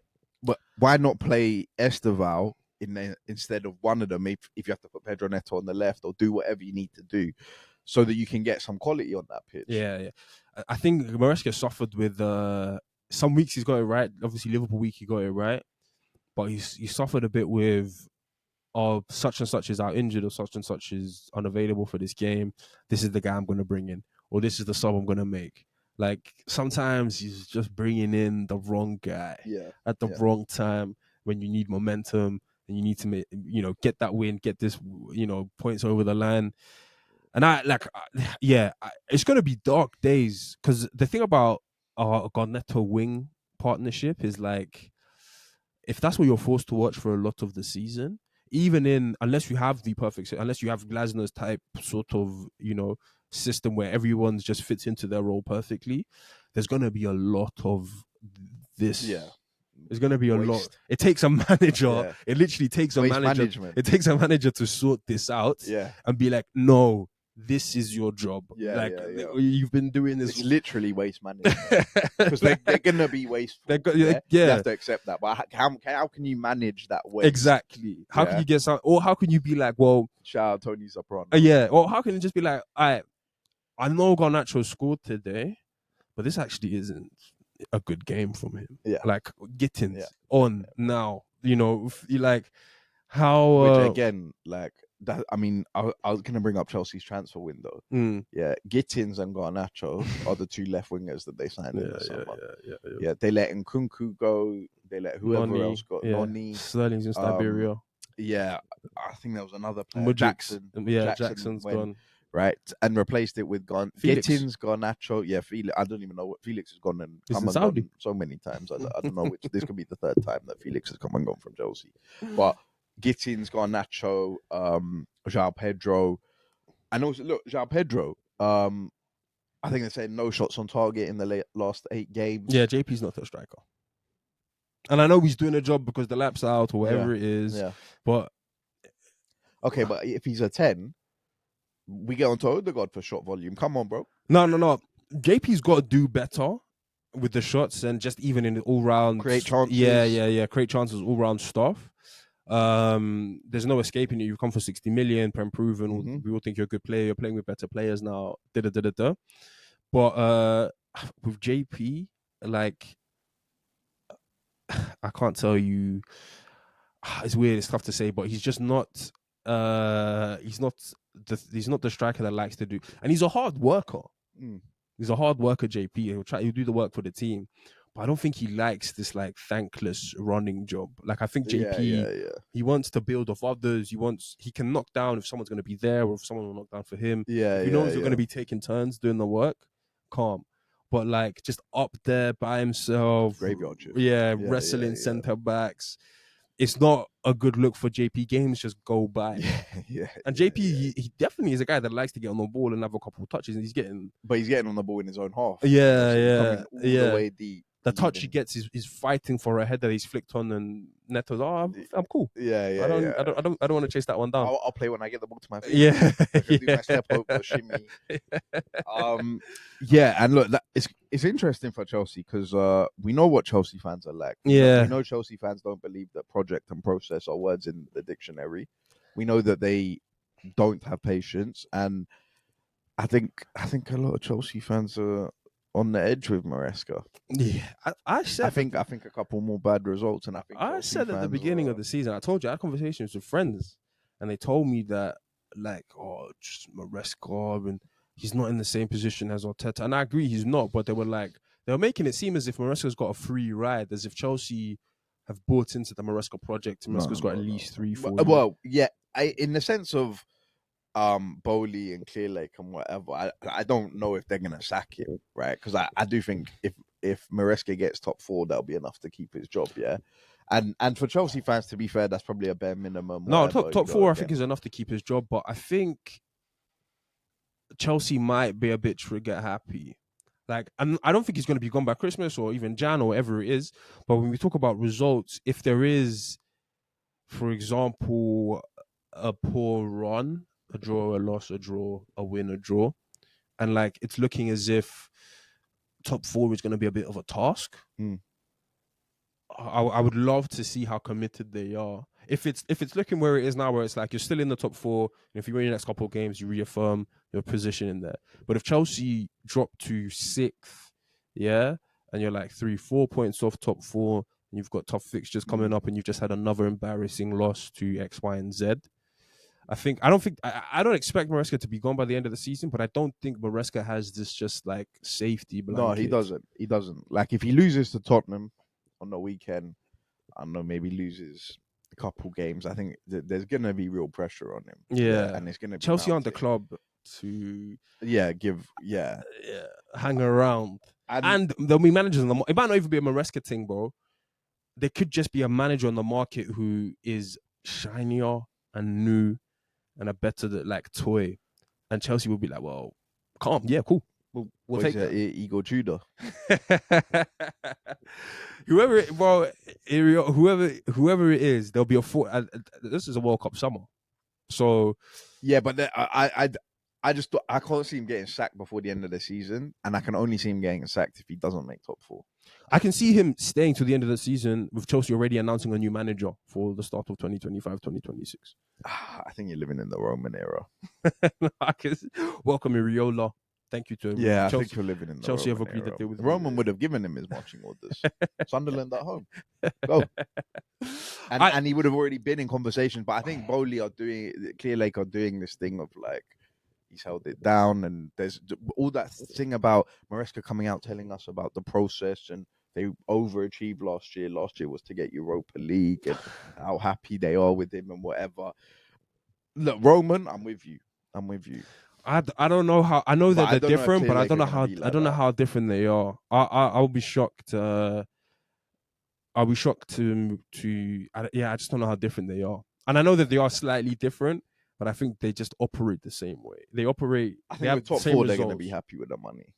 If they get top 4, I think he'll keep his job 100%. Because at the same time, as much as we get onto Maresca, that team is not equipped at all to win the league. Yeah. So it's like the youngest team in the top league. 4 is probably the best you can expect from them. Yeah, we're only saying that because of the amount of money that's been spent, right? And as much as Maresca's signing off on these guys, Chelsea couldn't go for Rodrigo because he's just way out of their wage structure that they've applied to their team, right? I think Palmer's on 140 or 150 or whatever as the highest paid player. So you have to settle for guys like Garnacho and Gittins and whatever. And obviously Maresca's working with that. But the 2 billion spent comes from Clearlake rather than Maresca. Agreed. I think there'll be very few managers that will have sort of say so over transfers at Chelsea. Moving forward. Yeah. So it's not really that. That's just the job. But how much more can they get from this squad? That's just the job at hand. If they get top 4 finish, he's done well with the squad. Yeah. He's done well with the squad. But I think the issue is like the Bowleys and them have made it clear that this is the MO. We sign young, like next summer they'll go and sign young talent again. So I don't think they're going to get the Victor Osimhen. I don't think they're going to get the Rodrigo. I think it's just going to be, well, JP's a year older now, and Palmer's a year older now, and Rich James is still here, and Colwell's a year older now, and we've got new young talent and Gittins. And then it makes sense to use the manager that's been developing them, the manager that's got them to this level. It makes sense to do that, but I don't think Chelsea... I think a lot of them are looking at it like how Sir Jim Ratcliffe looks at Man United, and he's openly come out and said that he wants Amorim to be Arteta. Yeah, but that's like Sir Jim. I think he's come out. Yeah, he's come out and he's dispelled rumors of Amorim going anywhere. It's not that Todd Bowley said anything in one direction or the other about Maresca. I just still have this hunch that if Chelsea even end up fighting a team like Bournemouth for a top 4 spot, and that's all it is, that's all they're fighting for, that Iriola just might be. I think that's Roman. He just might be Chelsea's manager. I think that's right because they were fighting with Forest. Forest hard last day of the season. But the good thing about last season was he knew he had the. And Nuno and Forest is a worse one to fight with. No, he knew he had the Conference League. Like Americans might just look at it as a 1-to-1. Well, this is a manager who is working with a worse squad, quote unquote, and getting better results. If we want to make that leap, maybe let's just get the better manager in to get better results. Chelsea making that decision. Cronkies didn't look at it like that. No, but the Cronkies have football people around them. look. Anyway, it's dark times for Chelsea, but Sunderland, they're third in the league. It's great times for Sunderland. Well and truly above Newcastle, which Newcastle fans will hate. And look, Regis Lebris, the manager, give him a lot of praise. He seems to be very, very tactically aware. Go to Stamford Bridge and do that to Chelsea that's very serious. No, his thing is set now. It's calm. You haven't come there, shut up shop, sat deep. Nuno will hit you on the counter with their Langer and our fast tools, and we'll win it that way. We'll actually just come and play ball. Regis Lebris is he's like the new face of come to the Premier League, make a name for you, like play some decent football, make a name for yourself, and watch what doors will open for you. Yeah, like I'm sure Regis, whether they stay up or go down, I'm sure Regis is getting a good job somewhere. Yeah. I'm sure owners or whoever have seen enough from Regis to want to try and give him a chance with some better players at a better club. Yeah. I mean, he's a better manager than Company. Right, we can say that for a fact. So shout out Regis, and that's why I not to come off him, but that's why I never like Mancini potentially going to Forest. I'm never like, that will never happen. It's not like Mancini needs to remake a name for himself, but I feel like certain managers, or there's a type of manager that just loves that. I'm gonna come in, take on a massive challenge, make a name for myself, move on up. It's easier for Regis Lebris because he's I guess he's younger, he's hungrier, wherever it is, but he's done it. He's was like I'm almost moving past the Sunderland career already. And if he stays up, he might have year 2. You know, so maybe he stays down for another year. But he's done a terrific job because wherever he goes, I think he's going to sign Granit Xhaka. He should. I think it'll be that sort of relationship. He should. And, it's mad that I was just thinking about the other day. He's French, and we don't usually see a lot of like French managers, top French managers. Obviously, Deschamps up there, but obviously there's international football tax and whatever. I was going to say Deschamps. I mean, what he's won, you just kind of have to, yeah. But Zidane. But obviously there's Zidane one, there's Madrid tax, and there's Galacticos. And they're not taking another job anywhere. Yeah, like is it like a Carlo thing of like I'm not really implementing ideas, and I'm the best manager. I've just got the aura of Real Madrid, and I'm one of the greatest ever players, and like you say, never managing anywhere else. It's a bit of so you've done it here, but can you implement that? Look, a French guy. I haven't seen many of those in the Prem for a while. There's another name though. I think it's Laurent. Anyway, it doesn't matter. You're right. There aren't too many French managers, so he's definitely one to keep an eye on. And look, mention him there, Granit Xhaka. Up against Moises Caicedo. Some of us always knew how this would end. There on the wall. Granit Xhaka apparently has 4 wins at Stamford Bridge. Is it? No, Granit Xhaka's balling. Look, I was just short of laughing at him for taking this job in Sunderland. I couldn't understand it. What's he doing? I couldn't understand it. Even a terrible season at Leverkusen, surely better than any season at Sunderland because you're going to go like a month ago when I saw the Regis Lebris interview. And I was like, I think I know why he's gone there. But even still, I just feel like Granit, man, he epitomizes. It could have been. Well, I guess it's not really career suicide at 33 or whatever. Yeah, it could have been. Like, it could have been close to it though. Like Jordan Henderson went to Saudi, hated it. Yeah. Had to go to Ajax, and he's lucked out getting a move back to the Prem. Yeah, but it could have been over for him. Didn't they bought the league at Ajax that season? Yeah. The questions he was getting rattled. You're the captain. All of this crap. Yeah. Granit Xhaka going there. If Sunderland don't do well, they don't.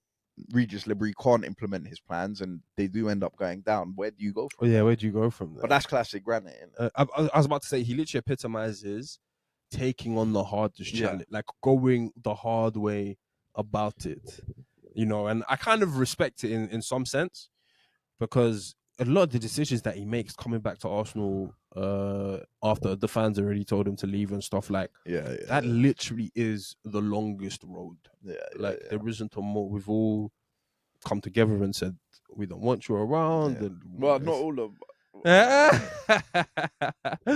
but to make that decision for Arsenal, for Sunderland, at other stages in his career, even to represent Switzerland, I guess his brothers represent Albania. Like, he takes the longest road or the most difficult road to get to some of his destinations, but he gets there. Yeah, 100%. That's a shout out, man.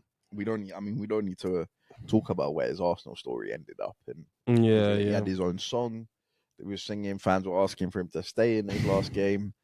So yeah, look, big for them. Xhaka was on, I think, everybody's top 10 summer signings, and he's completely. I mean, he changed the narrative at Arsenal predominantly, but like now, no one seems to question whether Xhaka is he a bad player, a good player? What does he bring? What qualities does he have? What position does he play? No one has any question anymore about his quality or what he brings to football teams or how good he is. That's all done now. Yeah, that's all in the past. But I mean, he did go to Germany, become an invincible. Yeah. So it's kind of put to bed now, isn't it?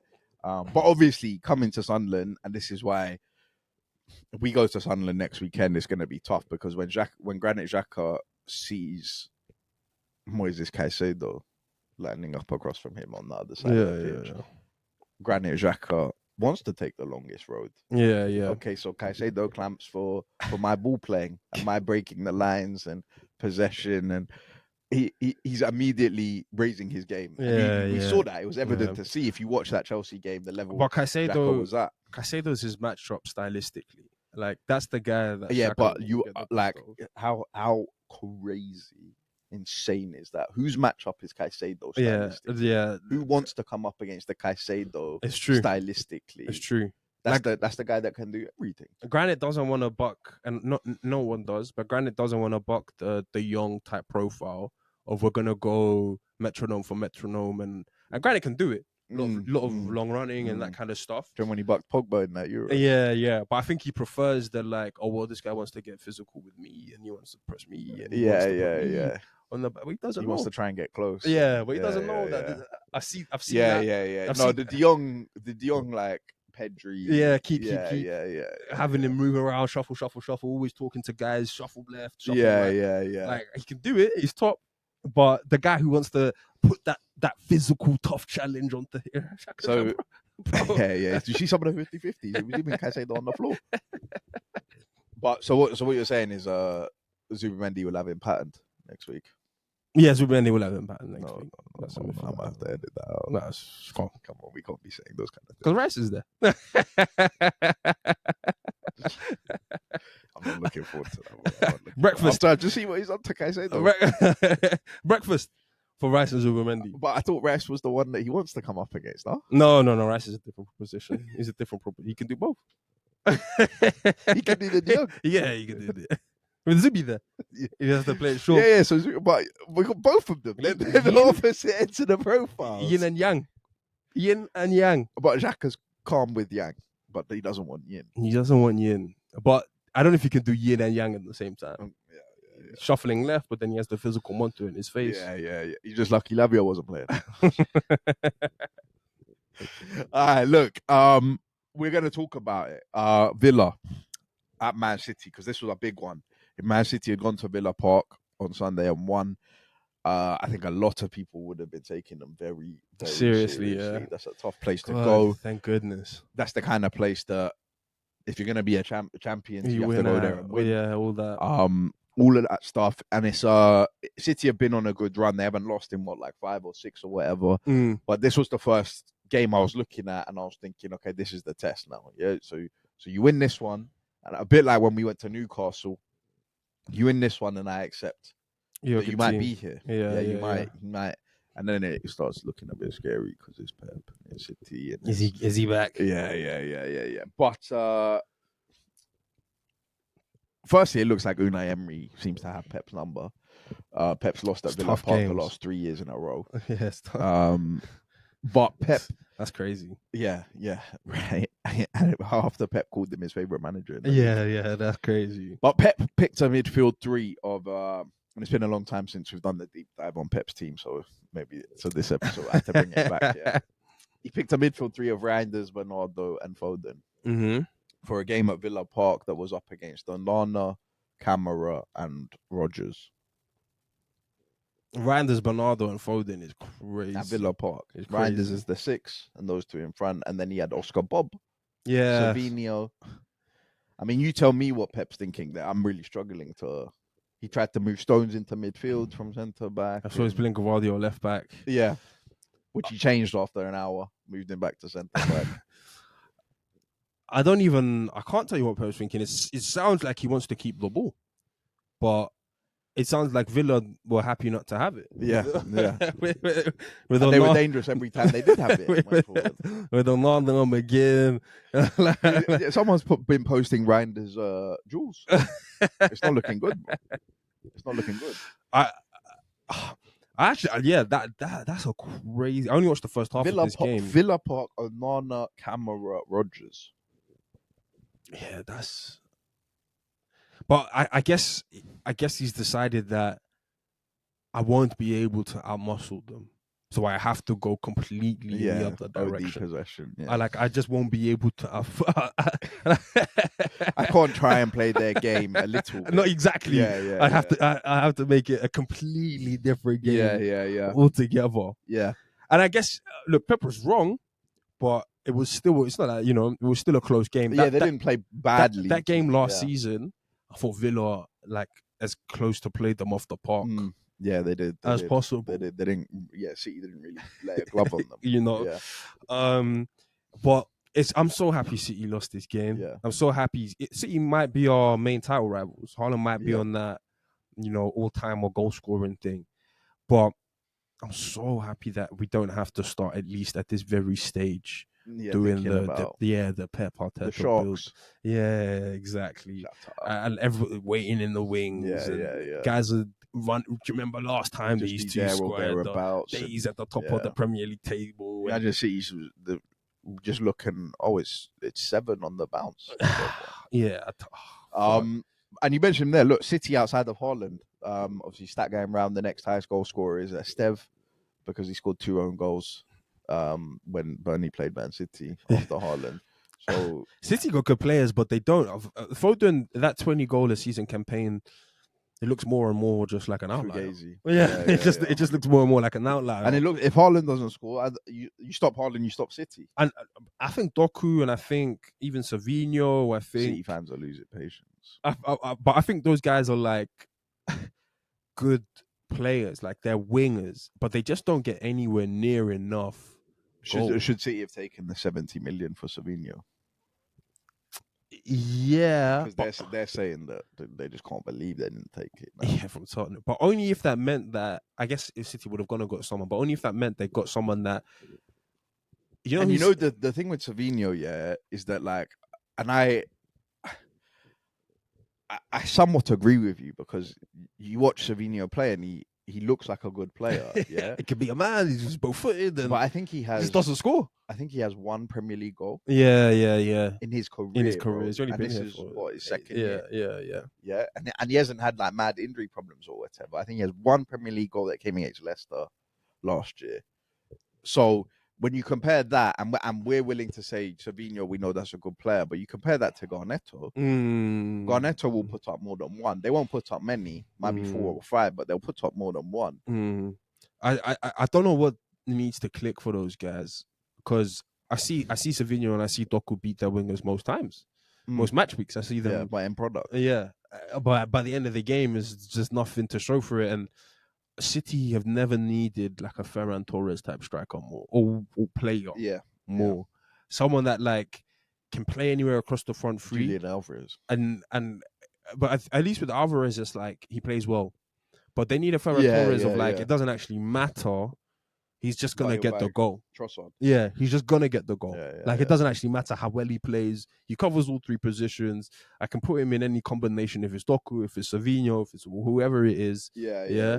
Haaland will get his, and he will also get his. So I have a chance. Yeah. So whenever or Haaland will get two, and he'll get the third, wherever it is. And they just don't seem to have someone that's willing to step up and be like, well, all right, I'll help out. Yeah.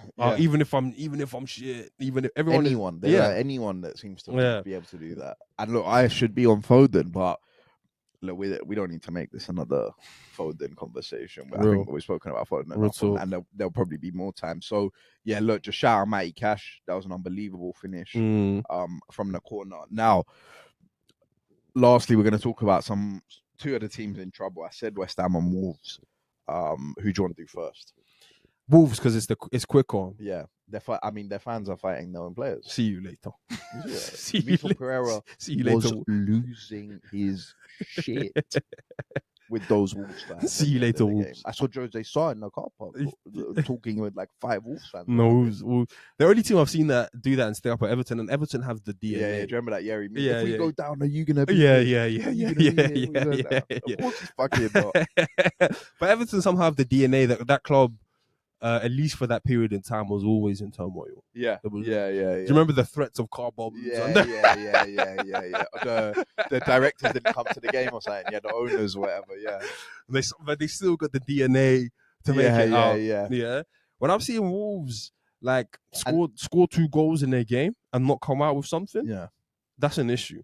That's an issue. They've just given Vitor Pereira a new deal. They gave him the new deal the same time they gave Strand Larsen one. Linked. And Wolves have come out and said that Vitor Pereira's job is safe. It's not in any sort of trouble. Yeah.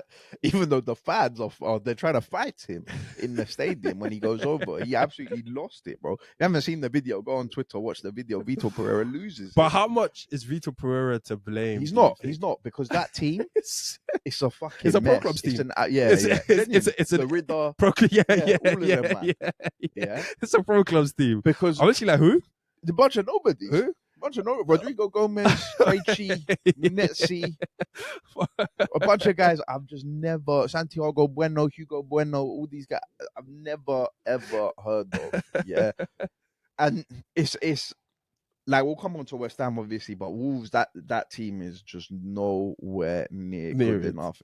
If that team stays in this league, Arteta can win the league. I'll tell you, Vitor Pereira's manager of the season. I'll tell you straight up. If that team stays in this league, because that team is awful. It's not even like West Ham, who have a couple nice pieces. It literally looks like a team who everybody's agent has already sorted their next move. Yeah. Everybody's agents already told them, don't worry, I'm in conversations now. It just looks like the team that's going to resolve in like Wolves folding as a football club because they don't have enough, because they're all foreign as well. So are they really going to want to play Championship? Oh, of course. I told you. Right. So Spain, Portugal, France, agents lining it up. So where are the Wolves players then? I'm always impressed by foreign players that play Championship football. Yeah. Up and down this country for 42 games. In some crazy on a bus in some crazy places because no one's getting the PJs out. Yeah. Like, you've got to love the English game to have your back's kicked in and boxing. You'll play on New Year's Eve. You'll play on Christmas Eve and Boxing Day. Yeah. No, the Championship schedule was fucked. So, but yeah, Wolves, man, they're just as T said. I don't blame Vitor Pereira that much. He already showed me he's got 6 wins in a row last season. Yeah. And then they got rid of everything, and they've not really replaced with the quality. Strand Larsen, he's kicking himself. He should have made, and I told Strand Larsen to stay, but he should have made more of a move. He should have, and obviously Voldemort is doing well, so it's not like Newcastle. Done the whistle thing. Yeah, it's not like Newcastle fans are upset or nothing, but he's at the very least, he's just wasted a career. I can tell he doesn't even have... To be fair, the way Whistler's going, he's 30 with just permanent knee injuries. Just send Whistler back to Wolves. Yeah, they'll probably pick up Strand Larsen at some point. Yeah. But yeah, so I'm West Ham now. Like, we're talking about not knowing anybody in the Wolves team. I know the guys in the West Ham team, and that's how I know that they're championship level. That's a championship team. Outside of Paquetá and Bowen. Paquetá's just said he wants to leave in Jan. Has he? Yeah. No way. Yeah. After doing all the, do you remember the Forest celebration? One of my co-workers, and we were saying that's the Brazilians though. Well, according to Gary Jacob, wants to leave. He's all right, to be fair, Gary Jacob. Yeah. Yeah. After do you remember when Paquetá was celebrating? Yeah. But outside of those two, the rest of the team is a shambles. Yeah. It's an absolute shambles. It's just a championship team. 2 check third man runs. I told you about that. It's 2025. There's players in the West Ham team that I like or / am fond of, but they're gearing up again. Like even Crescencio Somerville, he just seems to be, and he's not bad. But he hasn't shown enough that he's a Premier League player. He just seems to be gearing up for another championship. Yeah. He scored all those goals in the championship to make a move to a Premier League club to sort of be like, well, here's my claim. And West Ham sold Kudus to Tottenham. The team West Ham fans. And West Ham fans were upset with Kudus for wanting out. Yeah. For wanting to leave. I mean, look, West Ham are just... bro, that guy in midfield, Andy Irving, that's been playing, yeah? My dad was like, oh, he must be like 21 or something, West Ham youth team. I was like, yeah, actually, I have no idea. I Googled it. He's 25. Yeah, up until 24, he was playing in Scotland. For St. Mytholodians or something. Yeah, and then he's come to West Ham have gone and bought that player. I've literally always said that I think West Ham have more than enough quality to stay up. You've mentioned Bowen and Paquetá. I put it on those two to keep them up. But I don't think Paquetá is really like he is a good player, but I don't think he's really gonna help them like that. Because you just need goals. You do need goals. That's all you need to stay in the league. I think he's and this is maybe a bit disrespectful, but I think he's a Damsgaard profile player where like not too many teams in that region of the table have this kind of player. Yeah. So if you have to use him, if you can use him and get something out, you will create chances or score types of goals that the Wolves and the Burnleys they just won't score because they don't have this guy that can do this. Yeah. So I agree. Like he's not necessarily the goal scorer. But I think he has enough. He's got to boost his assist numbers. Yeah, especially with Bowen, I think he has just enough to be like, I have enough of an X factor or something about me. To keep you up. But my eyes, like when I watch West Ham play, it's just the easiest game for anybody. They're awful. One long ball over the top. Nuno needs to stop playing right backs at left back and left backs at right back. He needs to stop doing that. And I think Nuno needs to play Callum Wilson. I can't believe that Callum Wilson doesn't. I don't know why Nuno's already beefing James Ward-Prowse. Beefing. He's told James Ward-Prowse what it is. Place for you. And that's what he did when James Ward-Prowse got loaned at Forest. And then Nuno came in, and then he went back to West Ham. I think Nuno and Callum Wilson is a decent striker. He's a half decent striker. Yeah, he is. He might be able to get you some goals. Rather than Wilson and Bowen should just be playing together because they're the only two that will just play Somerville, Wilson, the ball in the back. Paquetá, put the ball in the back of the net and try and get some athletes players, around that in there to just help because those 4 will probably keep you in the league. Yeah, we're saying Somerville, he's not doing great and whatever, but if Wilson's there, Wilson might be good for 5 or 6. Bowen might be good for 10. Paquetá 5. You can stay in the league that way, but at the moment, the way that they're playing, they just, like you say, they're the worst team in the league. They're the worst team in the league. For the goals they concede, every one of them is just super soft. None of them I'm like, there's nothing they could have done to stop that one. The 2 against Leeds, one was a corner and one was like a deflection, bounce back goal. It's just poor. It's Wan-Bissaka sleeping at the back post and the usual. Okay, look, tweet of the week. I've gone for you might just have to search this one on Twitter because there's a video, but it's the Konate chasing Kevin Shaw. The Drewski one. I've got not quite a few, but I sent you the guys did Lamine Yamal since dating Nikki Nicole. And it's just that Breaking Bad photo. Of Jesse and But I think my tweet of the week was Take notes, Lamine. No. The Saka aura. I think my tweet of the that was funny. I think my tweet of the week was the Skelly and Calafiori rivalry, and it's just the Messi and Ronaldo. Because that's how I was feeling on Tuesday. Yeah. I was like, I don't know who started. Yeah, we didn't even mention what Skelly did against Athletic. I was like, I don't know who should be starting on the week. Cala comes back with another good game. What masterclass? It's Messi, Ronaldo. All right, cool. MVPs and rookies. MVPs, I've got Iriola because we didn't actually have a section on Bournemouth, but they are second. Again, like I said earlier, lost basically his whole back four, his goalkeeper, and they're second, bro. Yeah, no, it's crazy. They've lost one game this season, which was Liverpool opening day of the season. Yeah, is that it? Yeah. That's the only one they've lost. They lost Liverpool opening day of the season. He's got Kroopy balling. Guys have got Kroopy. His goal was banging as well. Guys have got everyone's. I was in the office. I was like, I gotta get Kroopy. Some FPL advice. Yeah.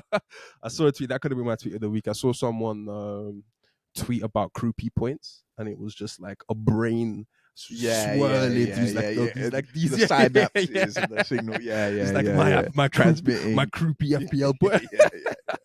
I respect it. Yeah, those must feel great. Yeah. I've also got Scott Parker. I've got on the theme of managers, I got Xavi Alonso winning El Clasico, and I thought not just that he won El Clasico. Obviously, Madrid lost the bus all 4 times last year. Yeah. But it was like, for me, quite clearly a tactical masterclass. Like every time Madrid wanted to get in behind, they got in behind. Shout out to Tchouaméni, shout out to Mbappe, shout out to Camavinga. You guys were balling. My other MVP.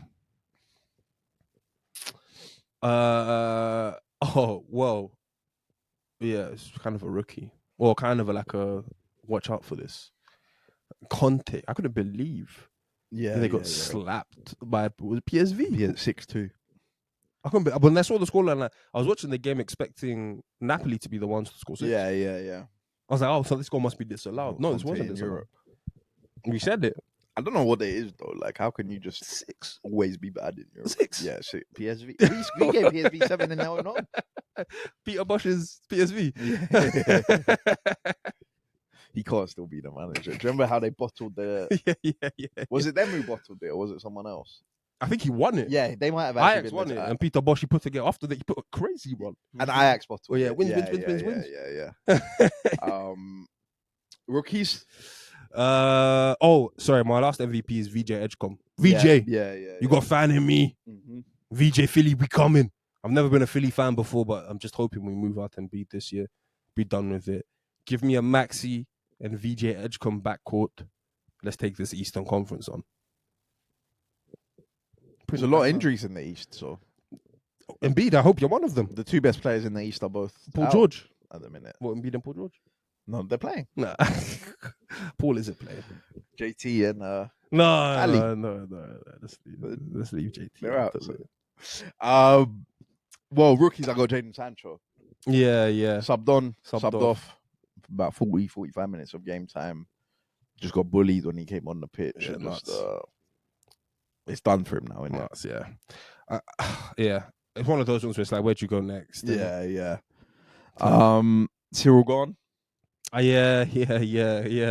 Just one. My brother told me that one of his friends' mates went to Abu Dhabi to watch the fight. Crazy! I almost bought the pay-per-view. I was so happy. It was round 1, innit? 50 seconds, whatever.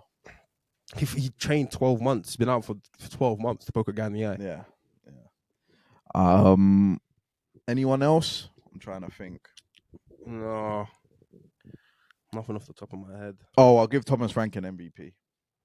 Because that game against Everton, they got battered in the game by Everton, but they've just won it because Tottenham have a manager that appreciates the details.